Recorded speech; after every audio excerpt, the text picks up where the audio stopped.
오늘 여러분과 함께 읽으셨던 본문의 말씀을 가지고 디도서 강해를 이어가겠습니다. 바른 교훈에 합당한 삶이라고 하는 제아의 말씀으로 은혜를 함께 나누고자 합니다. 스위스 출생의 폴 트루니에라고 하는 크리스찬 상담가는 인간의 일생을 자연계의 사계절에 비유하면서 우리 인간이 성숙하게 살아갈 수 있는 비결에 대해서 그가 지은 책 인생의 계절들이라고 하는 책에 다음과 같이 기록해 두었습니다. 모든 계절은 저마다의 의미가 있기 때문에 지나간 인생의 계절을 후회할 것이 아니라 지금 내게 다가온 계절에 감사하며 충실해야 성숙한 인생을 살 수 있다. 늘 봄처럼, 늘 여름처럼 그렇게 살아야 잘 사는 것이 아니라 봄이면 봄답게, 여름이면 여름답게, 가을이면 가을답게, 겨울이면 겨울답게 살아야 한다라며 자기 책 인생의 계절들이라고 하는 책에 기록한 것을 볼 수가 있습니다. 여러분, 그렇습니다. 사람은 자신이 살아온 삶과 걸어온 길을 끊임없이 반추하는 존재입니다. 우리는 조금도 사랑하지 못하고 조금도 이해하지 못한 것에 대해서 우리는 조금 더 많은 시간을 그와 함께 보내지 못하고 조금 더 최선을 다해 진실하게 살지 못했음을 자책하면서 자신의 지나온 삶을 후회하고 못내 아쉬워하는 경향이 우리들에게는 많이 있습니다. 여러분, 하지만 폴 트루니에는 이미 지나간 시간보다 지금 현재 맞이하고 있는 인생의 계절에 충실하며 감사하며 사는 것이야말로 인생을 성숙하게 사는 비결이요 또 지혜롭게 사는 길임을 말하고 있습니다. 늘 봄처럼, 늘 여름처럼 살아야 잘 사는 것이 아니라 지금 인생의 가을을 맞이하고 있다면 가을답게, 인생의 겨울 시즌을 보내고 있다면 겨울답게 사는 것이 잘 사는 것임을 우리에게 말하고 있는 것이죠. 여러분, 오늘 본문의 말씀에서 사도 바울은 디도에게 그레데 교회 안에서 신앙생활하고 있는 성도들을 5 부류로 구분해서 바른 교훈에 합당한 삶이 어떠한 삶인지에 대해서 분명히 가르칠 뿐만 아니라 그렇게 살아가도록 격려하고 권면하고 있습니다. 5 부류라는 것은 늙은 남자와 늙은 여자, 젊은 여자와 젊은 남자들, 그리고 종인데 이들에게 디도는 그리스도인이라면 그 나이에 맞는 삶이 어떤 삶인지, 그 나이에는 어떻게 살아야 그리스도인답게 살 수 있는지에 대해 오늘 이 본문의 말씀을 통해 우리에게 말하고 있는 것입니다. 여러분, 디도서 2장 이 전체의 요지가 되는 말씀은 1절의 말씀인데, 여러분 성경책 한번 보시겠습니까? 1절에 이렇게 시작합니다. 오직 너는 바른 교훈에 합당한 것을 말하여 라고 하면서 2절부터 10절까지의 말씀은 바른 교훈에 합당한 삶이 그러면 구체적으로 어떤 삶을 말하는 것인지에 대해서 기록하고 있고, 이어서 11절부터 14절까지의 말씀은 그렇다면 그 합당한 삶을 살아야 하는 근거가 되는 바른 교훈은 그러면 무엇인가에 대해서 기록하면서 디도서 2장 전체를 이끌어가고 있는 것을 볼 수가 있습니다. 여러분, 사도 바울이 디도에게 말하는 바른 교훈이라는 것은 바로 예수 그리스도의 복음을 의미하는 것이고, 바른 교훈에 합당한 것이라는 것은 복음을 믿고 그리스도인이 된 사람이 이제부터 살아내야 할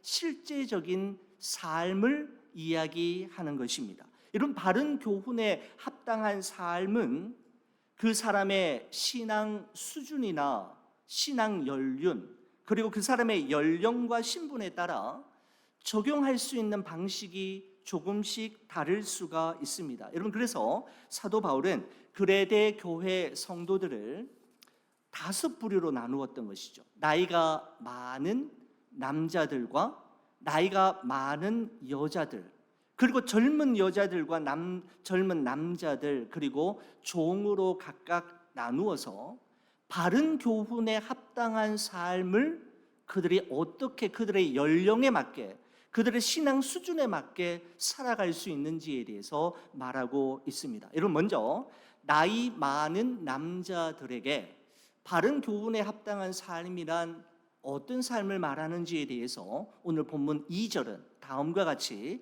말씀하고 있습니다. 늙은 남자로는 절제하며 경건하며 신중하며 믿음과 사랑과 인내함에 온전하게 하고 라고 말씀하고 있습니다. 사도 바울은 연세가 많은 남자 성도들에게 꼭 필요한 6가지 덕목을 성령의 감동하심을 따라 표현하고 있는데 이런 것입니다. 절제, 경건, 신중, 믿음, 사랑, 인내함이라고 표현하고 있습니다. 여러분, 우리가 이 단어 하나하나를 우리가 다 살펴본다면 오늘 이 본문의 말씀을 다 우리가 살필 수 없기에 각 연령층에 맞게 중요하다라고 생각되는 하나의 단어씩에 초점을 맞추어서 함께 살펴보려고 합니다. 나이 많은 남자들에게 바른 교훈에 합당한 삶을 살기 위해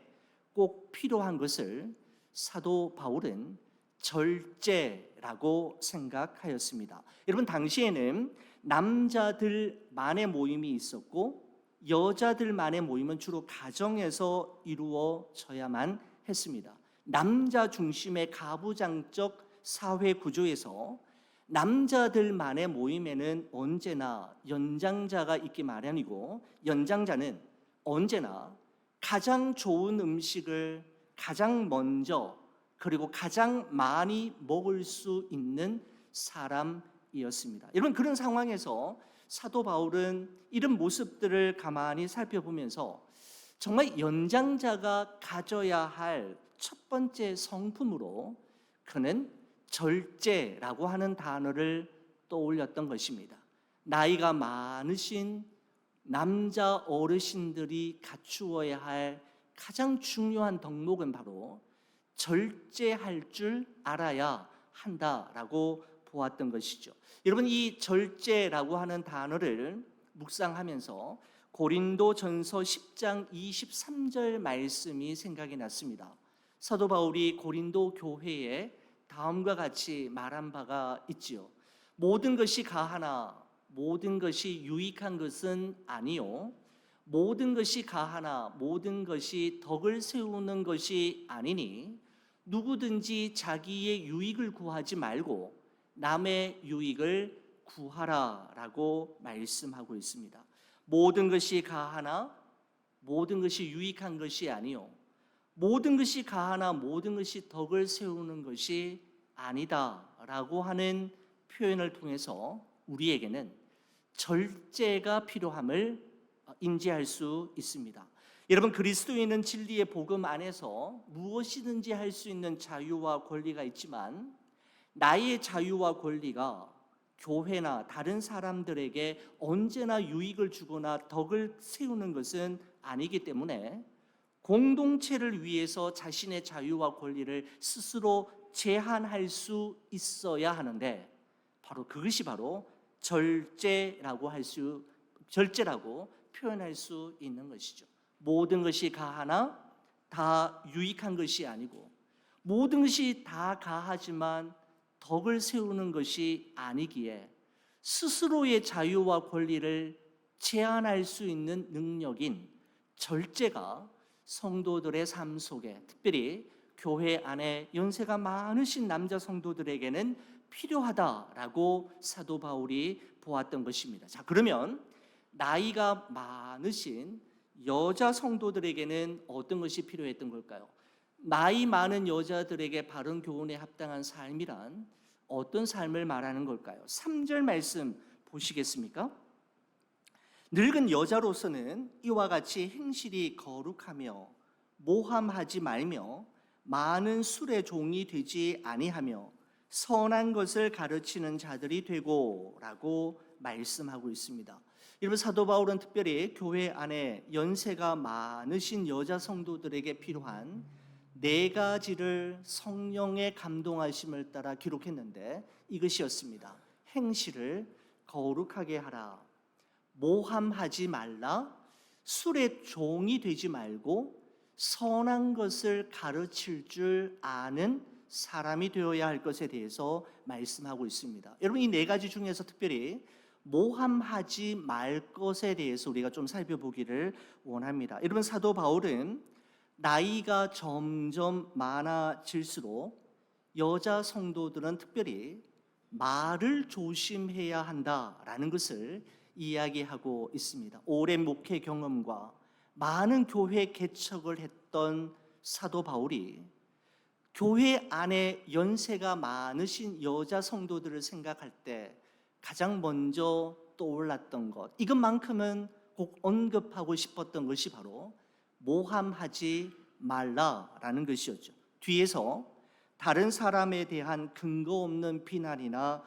헛소문을 퍼뜨리는 일을 절대로 해서는 안 된다라고 당부하고 있는 것입니다.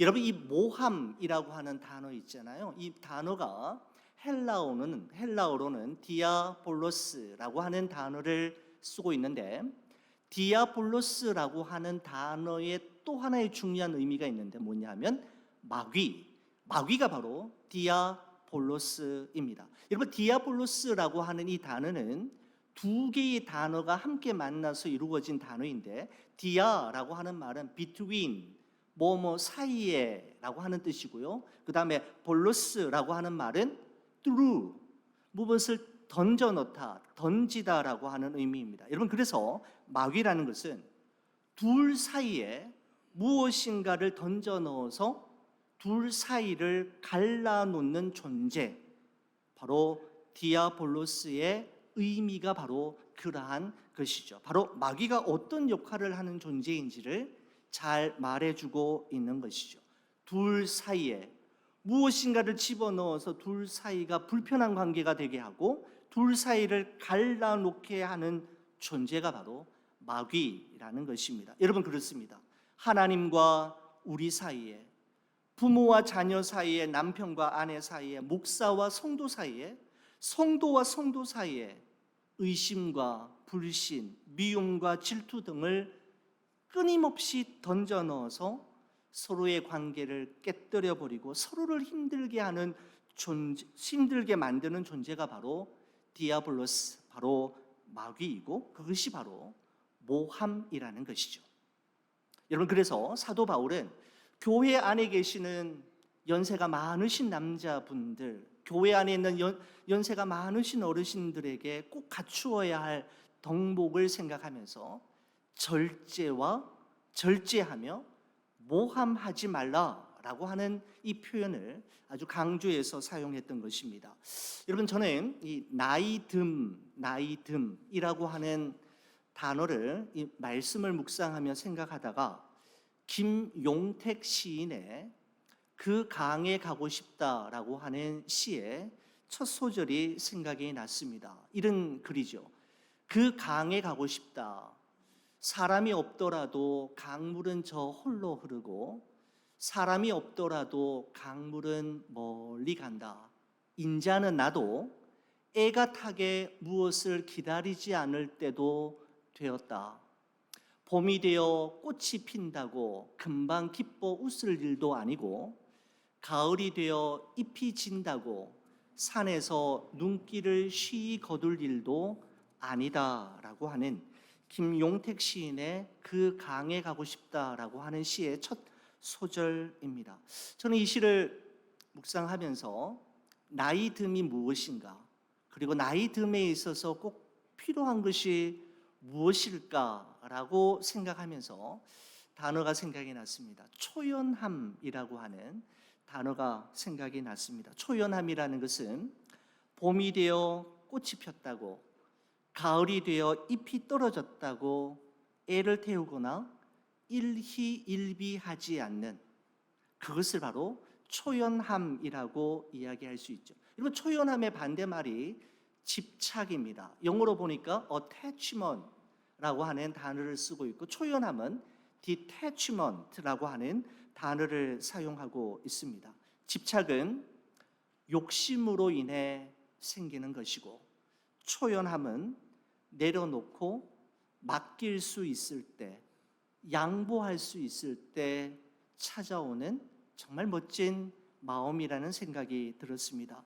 사랑하는 우리 교우 여러분, 어떻습니까? 여러분은 나이가 들수록 점점 더 집착하게 됩니까? 아니면 초연하게 되시는지요?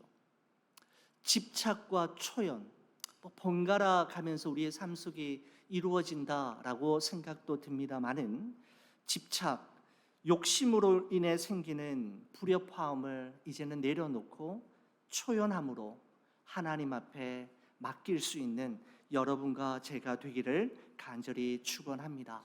인생의 단맛과 쓴맛 그리고 매운맛을 다 보시고 산전수전 공중전 다 겪으신 우리 어르신들만이 가지고 있는, 세월이 가르쳐준 그 소중한 진리를 우리 믿음의 후배들에게, 저희들에게 잘 전수해 주신다면 우리 어르신들은 정말 존경받는 어르신으로 생의 마지막 순간까지 축복받으며 살아가시게 될 줄을 믿습니다. 여러분, 그 다음에는 젊은 여자들과 젊은 남자들 이야기는 같이 해보겠습니다. 이들에게 주어진 바른 교훈에 합당한 삶이란 무엇인가? 4절에서 6절까지 말씀인데요, 여러분 성경책 한번 보시겠습니까? 그들로 젊은 여자들을 교훈하되 그 남편과 자녀를 사랑하며 신중하며 순전하며 집안일을 하며 선하며 자기 남편에게 복종하게 하라. 이는 하나님의 말씀이 비방을 받지 않게 하려 함이라. 너는 이와 같이 젊은 남자들을 신중하도록 권면하되 라고 말씀하고 있습니다. 자, 여러분 한번 제가 정리해 보았습니다.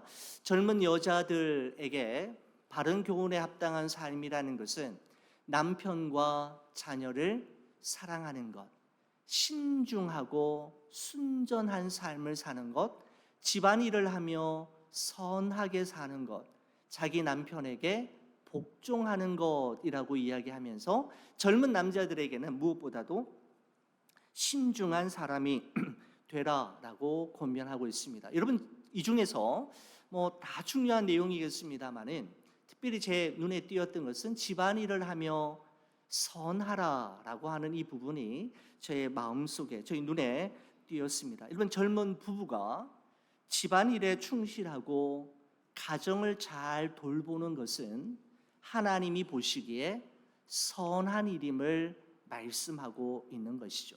젊은 부부가 사회 활동이 많고 돈을 많이 벌고 대단한 무엇인가를 이루어내는 것, 그것도 의미 있겠다라는 생각이 들지만, 우리 하나님이 보시기에 선한 것은 무엇인가 하면 자기 가정을, 집안을 잘 돌보고 집안을 잘 꾸려가는 것이 바로 선한 일이다라는 것이죠. 여러분, 요즘은 맞벌이 부부가 보편화되었고 한 가정 안에서도 남편과 아내 그리고 남자와 여자의 역할이 많이 변한 것도 사실입니다만은, 세월이 흐르고 아무리 많은 시간이 흘러도 거부할 수 없는 진리가 있다면 그것은 부부가 아이를 낳고 양육하며 신앙으로 그 아이를 잘 키워가는 것, 여러분 이것은 다른 무엇과도 비교할 수 없는, 대신할 수 없는 가장 중요한 일임을 우리는 기억해야 합니다. 여러분, 제가 예전에 한국에 있을 때나 미국에 있을 때 아버지 학교, 어머니 학교 스텝으로 조금씩 사역한 적이 있었습니다. 아버지 학교, 어머니 학교, 여러분 수료하신 분들은 여러분 많이 아시겠습니다만은, 저는 그랬던 것 같아요. 훈련을 시작할 때마다 모두 다 자리에서 일어나서 오른손을 들고 다음과 같은 문장을 읽으면서 선서식을 했던 것을 기억합니다. 매번 시간이 있을 때마다 그랬던 것인데, 아버지 학교에서는 이것이었습니다. 아버지인 당신은 가정에서 하나님을 대신하는 존재이며 자녀들은 아버지인 당신을 통해 하나님을 경험합니다. 여러분 정말 얼마나 엄중한 아버지의 어깨가 얼마나 무거운 사명을 지고 있는지를 깨닫게 하지 않습니까? 어머니 학교에는 쓰는 이렇습니다. 어머니인 당신은 가정에서 하나님을 대신하는 존재이며 하나님을 대신하는 존재이며 자녀들은 어머니인 당신을 통해 하나님을 경험하게 됩니다. 여러분 저는 이 선서를 할 때마다 여기저기에서 훌쩍이는 눈물을 닦는 아버지 어머니의 모습을 참 많이 보았던 기억이 납니다. 그죠? 아버지와 어머니의 역할이 가정에서 그리고 자녀들 앞에 얼마나 중요한지를 아주 선명하게 일깨워주는 문장이지 않습니까? 여러분 그렇습니다. 부모로 부르심을 받은 여러분과 저에게 주어진 최고의 사명과 소명은 우리를 통해 우리의 자녀들이 하나님을 알게 되고 하나님을 경험하게 되며 우리를 통해 하나님과 더 가까워짐으로 말미암아 하나님과 동행하는 삶을 살아가게 되고 하나님이 주시는 복으로 살아가는 존재가 되게 하는 것. 여러분 이것을 대신할 수 있는 부모의 역할이 어디에 있겠습니까? 그래서 사도 바울은 성령의 감동하심을 따라 젊은 여자들과 젊은 남자들에게 권면하기를 다른 것 너무 신경 쓰지 말고 가정이 가장 중요함을, 가정이 하나님의 말씀 위에 든든히 세워져야 하며 하나님을 경외하는 자녀들이 되어야 함을 말하고 싶었던 것이죠. 여러분 그 다음에 7절과 8절 말씀은 사도 바울이 디도에게 바른 교훈에 합당한 삶이 어떤 삶인지에 대해서 이야기하고 있는데 여러분 7절 8절 말씀 한번 보시겠습니까? 범사에 내 자신이 선한 일에 본을 보이며 교훈에 부패하지 아니함과 단정함과 책망할 것이 없는 바른 말을 하게 하라라고 말씀하고 있습니다. 이제까지는 전부 다른 사람에게 이야기했잖아요. 교회 안에 연세가 많으신 남자 성도님, 여자 성도님, 젊은 부부에게 했던 말인데 갑자기 사도 바울은 이제 너가 바른 교훈에 합당한 삶을 살아야 하는데 어떻게 살아야 하는가에 대해서 이야기하는 것이죠. 그걸 보니까 선한 일에 본을 보이라, 그죠? 가르치는 일을 순수하게 하라, 단정하라, 흐트러짐이 없어라, 그리고 바른 말을 하라라고 이야기하고 있습니다. 여러분 특별히 사도 바울은 디도에게 특별히 선한 일에 본을 보여야 할 것을 말씀하고 있습니다. 목회자 디도 자신이 가르치는 바가 진리요 옳다라는 사실을 먼저 너가 몸소 성도들에게 보여주는 삶을 살아야 함을 말씀하고 있는 것이죠. 제가 이 말씀을 묵상하면서 출처를 잘 모르겠습니다. 출처가 보통 저는 일기를 쓰는데 일기를 쓸 때마다 어디에서 보았던 글, 누가 쓴 글이라고 하는 출처를 이렇게 남기는데 제 일기장에 그 출처가 없어요. 제가 한 말은 아닙니다. 분명히 제가 한 말은 아닌데 이 말씀을 준비하면서 이 말씀이 다음에 이 글이 정말 저에게 찔림이 되었고 저 자신을 성찰케 만드는 중요한 글이 되었습니다. 여러분 이런 글이었습니다. 목사가 한 교회에 있는 것은 설교를 하기 위함도 아니고 신방을 하기 위함도 아니며 교회를 성장시키기 위함도 아니다. 여러분 아닌 건 아니죠. 맞아요. 설교도 해야 되고 신방도 해야 되고요. 또 교회를 성장시키는 일에 목회자가 해야 할 일이 분명히 있습니다. 여러분 그런데 이것보다 더 본질적이고 더 중요한 것이 있음을 이야기하려는 것 같습니다. 그 다음 보십시오. 목사가 거기에 있는 것만으로도 땅에 속한 것으로 살아가지 않는 생활이 가능함을 보여주고 강단에서의 말씀이 공상이 아니라 실제임을 보여주는 증거가 되기 위해 목사는 그 교회에 있는 것이다 라고 말하고 있는 것이죠. 강단 위에서의 말씀이 공상이 아니라 실제이며 하나님의 말씀이 이야기가 아니라 진리임을 선포할 뿐만 아니라 자신의 삶으로 입증해내는 존재가 바로 목사이어야 함을 말씀하고 있는데, 하나님 앞에, 우리 교우님들 앞에 너무나도 죄송한 마음입니다. 여러분, 그렇습니다. 본을 보이는 것보다 더 좋은 교육은 없습니다. 우리 자신이 말한 대로, 기도한 대로, 가르친 대로 살아가려고 최선을 다하며 발버둥 치는 사람의 모습을 보며 우리는 감동을 받고 나도 그렇게 살기로 결단하게 되는 것이죠. 잘 넘어갔는데 디도에게 하시는 이 말씀 앞에 저는 오랫동안 멈출 수밖에 없었습니다. 여러분, 마지막으로 9절과 10절은 종들에게 하는 말인데, 종들에게 바른 교훈에 합당한 삶이 무엇인지를 9절과 10절이 이렇게 말씀하고 있습니다. 여러분, 성경책 한번 보시겠습니까? 종들은 자기 상전들에게 범사에 순종하여 기쁘게 하고 거슬러 말하지 말며 훔치지 말고 오히려 모든 참된 신실성을 나타내게 하라. 거기까지 보시겠습니다.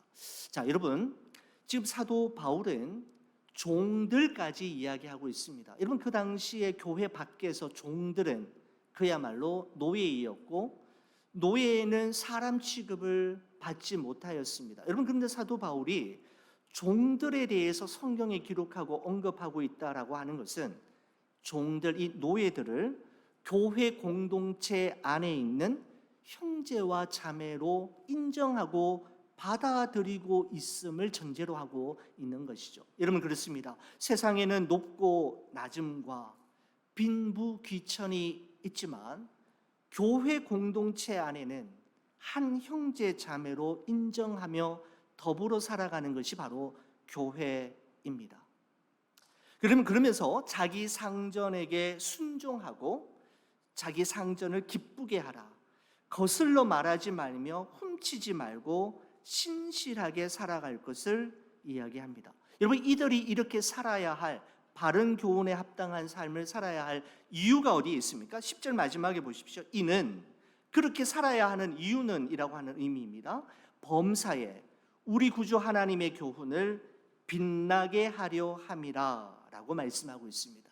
하나님의 말씀을 빛나도록 하기 위한 길이 바로 이와 같은 길이기 때문이라는 것이죠. 여러분, 종들만이 아니었습니다. 우리 앞서 살펴보았던 나이 많은 남자들과 여자들, 젊은 여자들과 젊은 남자들에게도 바른 교훈에 합당한 삶을 살아야 하는 이유를 밝혔는데, 여러분 5절 말씀, 5절 마지막 부분 보십시오. 이렇게 되어 있습니다. 이는 하나님의 말씀이 비방을 받지 않게 하려 함이라 라고 말씀하고 있고, 디도에게 그렇게 말한 이유는 8절 중반절에 보십시오. 이는 대적하는 자로 하여금 부끄러워 우리를 악하다 할 것이 없게 하려 하기 위해서 바른 교훈에 합당한 삶을 살아야 함을 말하였던 것입니다. 여러분, 그렇습니다. 여러분과 제가 각자 자기 자리에서 바른 교훈에 합당한 삶을 살아갈 때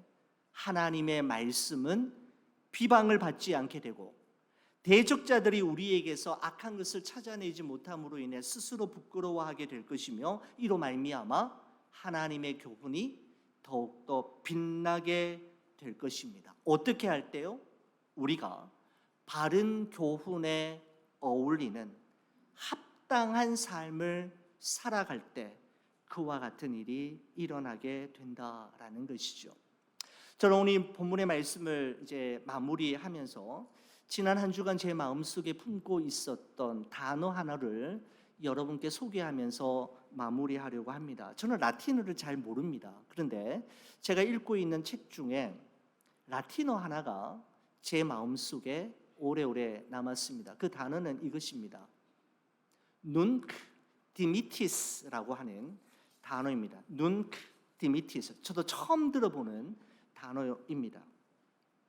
여러분, 이 단어가 그 표현이 나와 있는 성경 구절이 있는데, 누가복음 2장에 보면 시므온 할아버지가 꿈에도 그리고 너무너무 보고 싶었던 이가 있었죠. 무엇인가 하면 바로 메시아 아기 예수였습니다. 정말 하나님의 은혜로 성령님의 도우심으로 아기 예수를 만나게 되었고 그 아기를 가슴에 품고 찬송하며 고백하는데 그 고백하는 것의 첫 번째 라틴어 두 단어가 바로 눈크 디미티스인데 저는 잘 몰랐는데 기독교계에서는 이 단어가 상당히 유명한 구절로 이미 알려져 있더라고요. 예를 구절이 이렇습니다. 누가복음 2장 28절에서 30절입니다. 시므온이 아기를 안고 하나님을 찬송하여 이르되 주제여 이제는 말씀하신 대로 종을 평안히 놓아 주시는도다. 내 눈이 주의 구원을 보았사오니라고 할 때 여러분 여기 이 표현 있죠. 주제여 그 다음에 이제는 말씀하신 대로 종을 평안히 놓아 주시는도다. 이제는 평안히 놓아 주시는도다 라고 하는 이 표현이 눈크 디미티스라고 하는 단어의 의미입니다. 무슨 말입니까? 이제 메시아 예수 그리스도를 만났으니 더 이상 바랄 것이 없습니다. 지금 죽어도 나는 여한이 없습니다 라고 하는 의미가 바로 눈크 디미티스라고 하는 단어 속에 포함되어 있는 것이죠. 바른 교훈에 합당한 삶을 살기 위해 선한 싸움 다 싸우고 달려갈 길을 마치고 마지막 순간까지 나의 믿음을 하나님 앞에 지켜낸 성도만이 할 수 있는 고백이 바로 눈크 디미티스입니다. 아무나 할 수 있는 고백이 아닌 것이죠. 사랑하는 우리 교회 여러분, 하나님께서 우리를 평안히 놓아 주실 때까지 우리 각자에게 주어진 소명을 따라 우리 각자에게 주어진 그 자리에서 복음에 합당한 삶, 바른 교훈에 합당한 삶을 살아내므로 하나님의 살아계심과 그분의 말씀이 진리임을 입증하며 증명하며 살아가는 여러분과 제가 되기를 주의 이름으로 간절히 축원을 드립니다. 기도하시겠습니다.